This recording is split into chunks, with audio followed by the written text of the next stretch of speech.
大家好，我是卖掉了燃油车，换成了这种纯电车。现在呢开了2年了，终于呢明白了网上说的那。首先呢，第一点就是电车确实非常的省油。如果是利用晚上的时间去充电，电价呢比较便宜，核算下来啊，每公里呢就是1毛都不到。比起油车来说，那就是油耗省的可不是一星半点。那第二点就是纯电车的动力性能啊，这是非常出色的，特别在起步的阶段，加速非常的猛啊，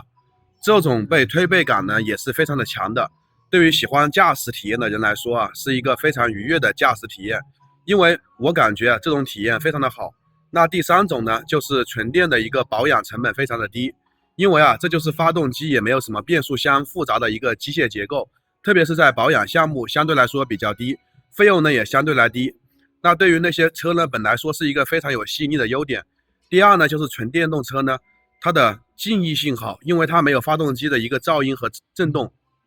所以说车内非常的安静。这对于驾驶的舒适性来说是一个非常重要的因素。第五就是纯电车的一个智能化程度比较高，它配备了很多先进的科技装备，比如说自动驾驶和辅助系统，包括自动的泊车系统，包括智能互联系统等等。这些装备不仅仅是提高了驾驶的安全性和便利性，也增加了驾驶的乐趣。第六就是纯电车的一个环保性能，它不会产生尾气的一种排放，对环境的污染是非常小的。这对于那种环保意识越来越强的一个现代人呢，包括年轻人来说是非常重要的考虑因素。第七就是纯电动车的一个续航里程，虽然说已经有了很大的提高，但相对于燃油车来说还是有一定的差距的。特别是那种长途跑高速的旅行的时候，需要提前做好规划，把充电的一个规划做好，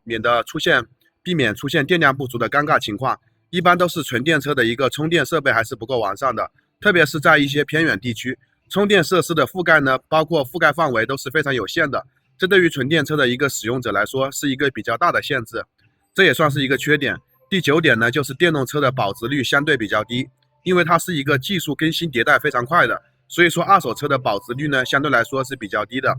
对于车主来说也是需要买车的一个考虑的一个因素。第10点就是纯电动车的价格相对来说比较高，虽然说相关部门对纯电车有一定的补贴，但是相比于传统的燃油车来说，价格还是有一定的差距的。对于消费者，对于买车的人来说，对于成本核算比较严谨的一个消费者来说，还是需要考虑一个因素的。那不知道大家如何看待这个问题呢？如果说大家买车会选择燃油车还是纯电动车呢？也欢迎在评论区里面留下您的意见和建议。我们下期再见。